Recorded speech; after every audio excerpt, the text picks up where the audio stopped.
Crítica de críticas. Desintroducción. Desintroducción. Aquí va la introducción. Desintroducción. Estar introducidos.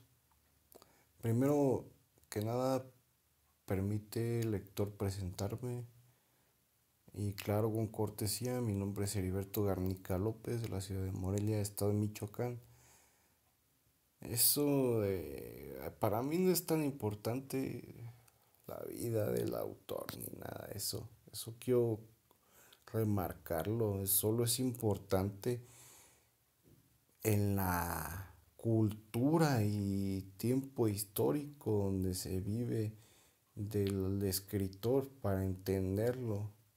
Para tengamos que saber de qué color usaba los calzones. Porque hay güeyes que sí se meten casi hasta allá. Parece un fanatismo tener ídolos solamente. Un dogma a la ciencia. Bueno, sigamos. Y un año en el IMSET, sin embargo, después de ciertos conflictos,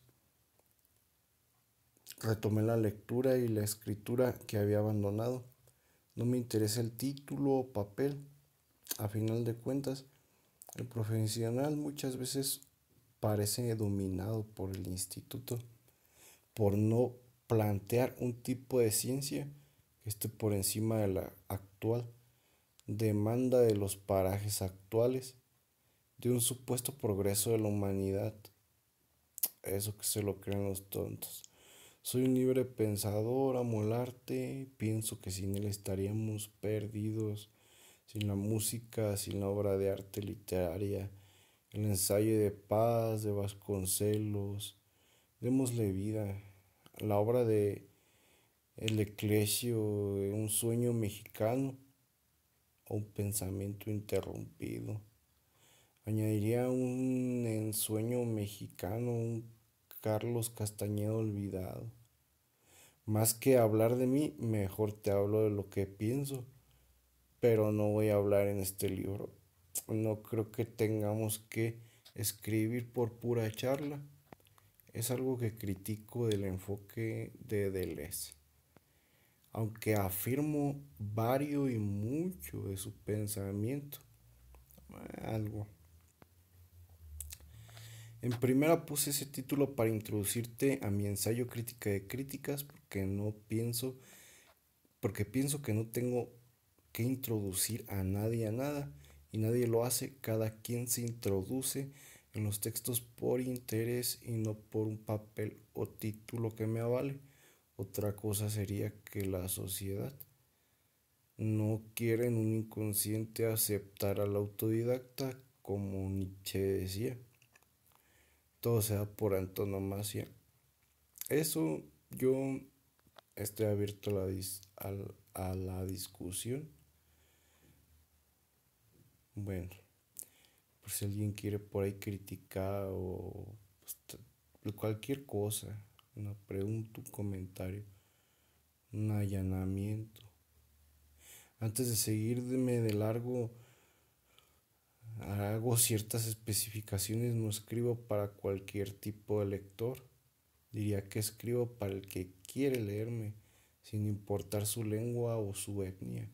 Dato curioso que hablo de Heidegger, de los existencialistas, los psicoanalistas, la hermenéutica, la fenomenología, psicofísica cuántica, física y música, y de antropología, neurología, biología cuántica, física cuántica. Si eres de las personas que tienen prejuicios morales y éticos y solo lees o investigas, investigas porque crees que la literatura o el arte nos hablan eh, de una moral refinada del tipo pedante y enemistoso, directamente no te conviene leerme. Dicho de otra manera, si tienes complejos de castración sexual, debes preguntarte cuáles son tus intenciones al leerme. Si es por curiosidad, por aprender o porque buscas respuestas, te diré que sigas leyendo. Si crees como lees, que seas conservador, pluralista, filántropo, religioso, fanático, con ídolos o ideales o un ideal y piensas seguirme leyendo, agárrate pues bien con garras a la montaña rusa. Sobre advertencia no hay engaño. Algo que recalco es no te introduzco a nada, para mí sería una ofensa para tu persona y tu intelecto, como para el mío. Si ofendo, aunque sea como prefieran llamarle, inconsciente o conscientemente, estoy libre y conscientemente dilucidado de que me estaría ofendiendo a mí también si no encuentro el sentido de mi crítica y sin ningún argumento válido. No tiene ningún sentido que se escriba. Cada quien encuentra el sentido en su forma de escribir o de hacer poesía. Para mí la poesía es ciencia. Y la ciencia gaya de Nietzsche es la poesía.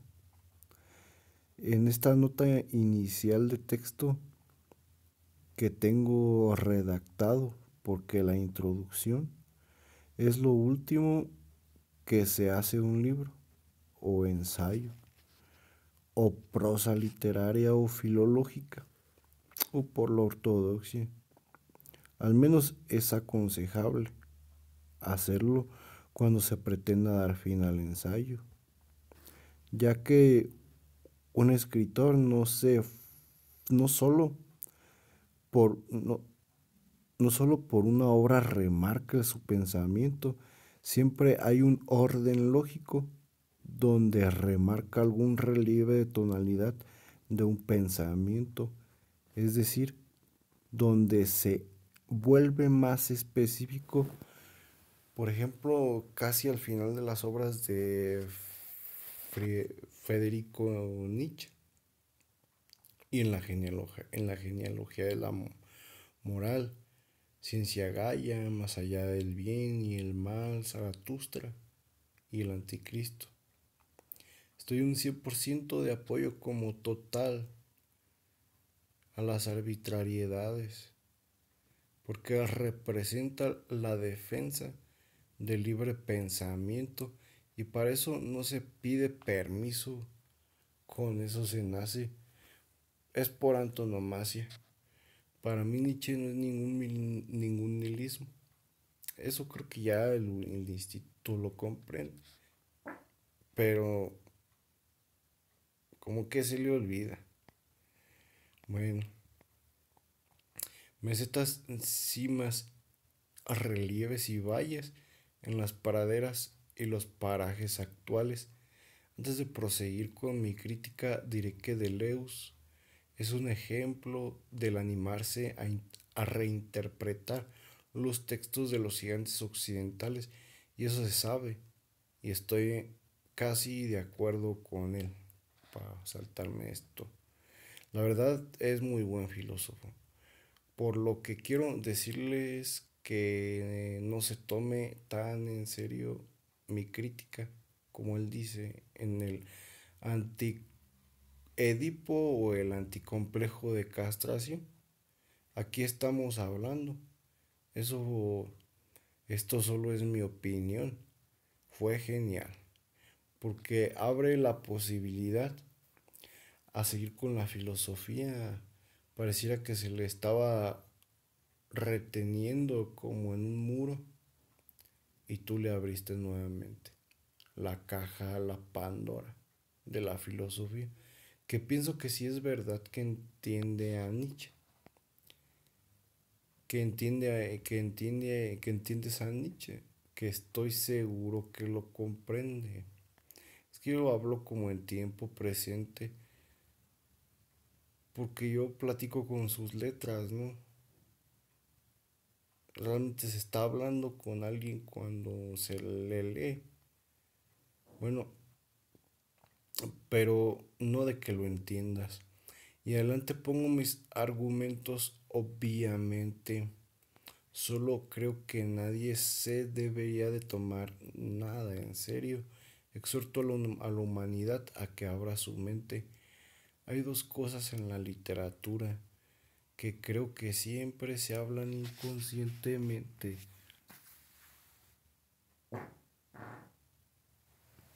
Y más ahora, en la actualidad que la religión está abarcando por completo el, el, el terreno en la ciencia, ¿no? El terreno en la religión. Ya no creo que se tuviese que hablar de... Antes, hace algunos, te diré, les diré, unos 5 años,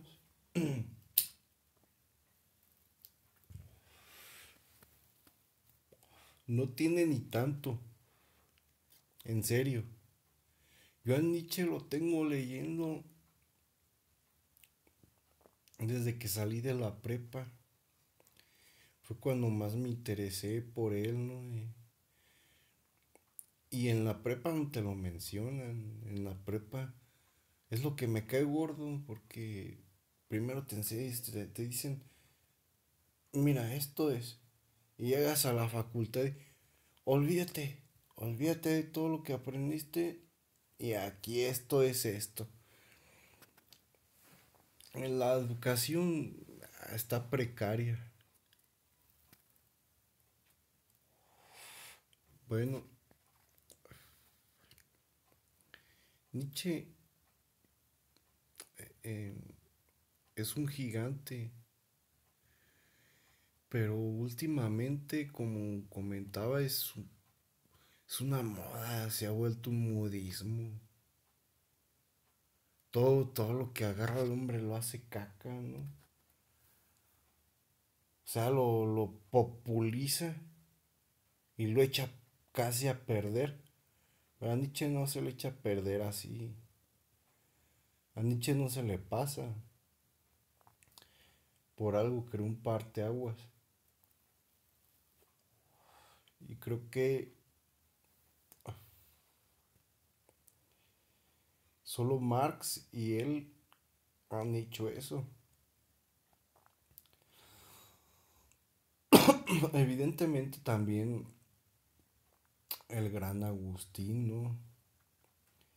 A propósito, mi dialéctica, mi dialéctica es de Nietzsche, del gran Agustín y de Freud, que son los tres que marcaron en el... bueno, obviamente Agustín no, más sin embargo Nietzsche se fue pues hasta allá. Eh, en el Anticristo, quien lo ha leído, es un libro fuerte. Ese libro no es para cualquiera. Más sin embargo, muchos piensan que a Nietzsche se le pasa, ¿no? Como Deleuze que decía, es que no es un sinsentido, simplemente se le da significado al concepto. Lo que se le reconoce a Deleuze, yo no pienso que haya estado equivocado, simplemente le hizo falta un poco más de entendimiento porque no se separa del ser conservador.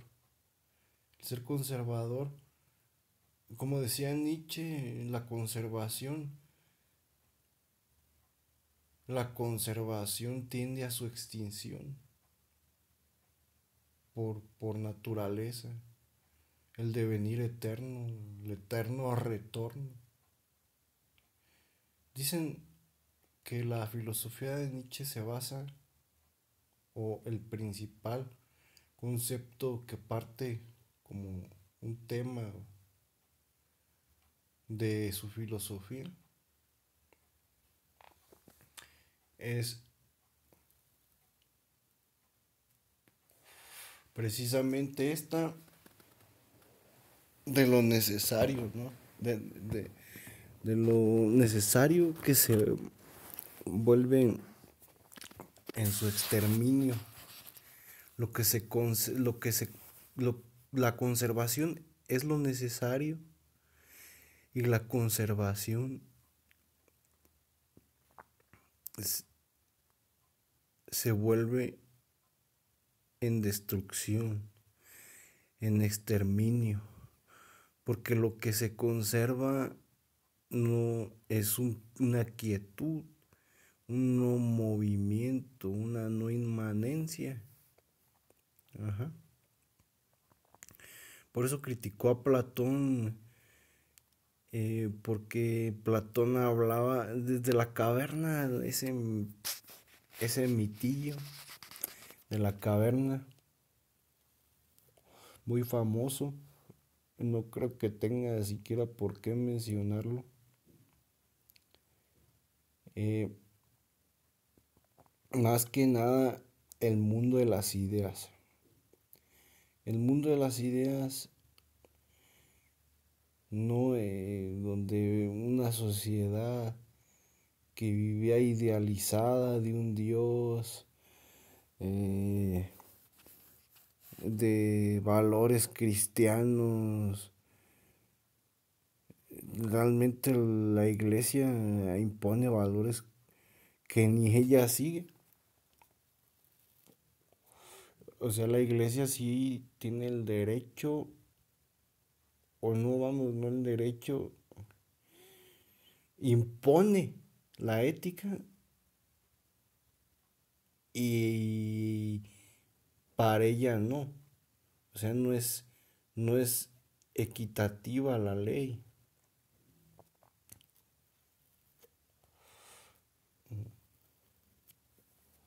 Aparte, a la ley cada quien se le somete. Esa es una decisión personal. Pareciera que estamos olvidando las decisiones personales, ¿no? Siempre la opinión general. A mí me gusta interpretar al autor desde sus propias palabras, su escritura. Pero obviamente tomo en cuenta las exégesis que surgen a lo largo de la historia, como Heidegger, como Deleuze y muchos más otros. Por ahí estaba escuchando últimamente algunas menciones sobre Nietzsche y la verdad que son muy buenas. Por eso digo, a Nietzsche ya se le comprendió hasta el cansancio. Pero no lo hemos entendido. Se le ha entendido, pero no se le acepta. Porque muchos, estaba escuchando hace rato un audiolibro, no me acuerdo el autor, mencionaba sobre la humildad y la soberbia en una unión donde no se puede ser soberbio sin ser humilde y no se puede ser humilde sin ser soberbio. Sí. Evidentemente vivimos en una dualidad. Sí. Los sumerios no separaban la dualidad, y de ahí viene pues el problema. Desde que se separa lo simbólico, lo bueno, lo malo, la muerte, la vida, el eterno retorno. La serpiente y y el águila, ¿no? El, el pájaro sensontle y la serpiente metamorfoseadas. Si se le ve de una manera simbólica, Nietzsche en el Zaratustra tenía un águila, tenía una serpiente. Lo raro era que no se intentaba comer el águila a la serpiente, ¿no? Hay un refrán que habla sobre el águila y el pez. El pez en el agua eh, somos nosotros. Imagínate que eres el pez en el agua y que después de ser comido por el águila o el ave, te va a tocar ser el ave y después nuevamente el pez, para que sientas que es estar de los dos lados, o sea, de el que está arriba de la cadena evolutiva y del que está abajo, para que tengas las dos posiciones. Eso se interpretaría como zapatero a tus zapatos. O sea,